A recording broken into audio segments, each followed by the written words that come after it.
And if we bring in geoeconomics in this, like from the economic indicators perspective, how do you think that border states has a role into play?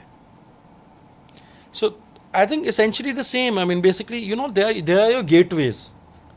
See, one is a macro policy about how the relationship is, Yes. right? Second is what are the economic imperatives, right? Or what is the economic logic? Yeah. Once you've got that figured out, driven by, as I said, a lot of political issues and so on and so forth. But once you've got that figured out, then they're the natural gateway, Hmm. right? Otherwise, you're doing, I mean, things are happening.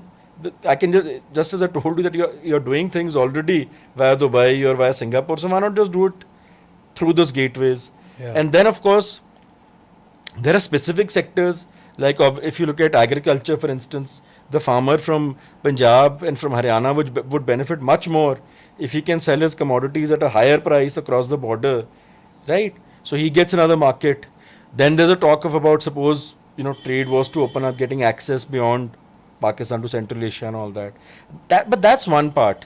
The other part is that even if land trade, which is unpredictable because of various reasons, the air connectivity also from border states needs to be much more, because if you look at other countries, if you look at China, if you look at so many other countries, they're focused a lot not just on the land borders but on so many other methods.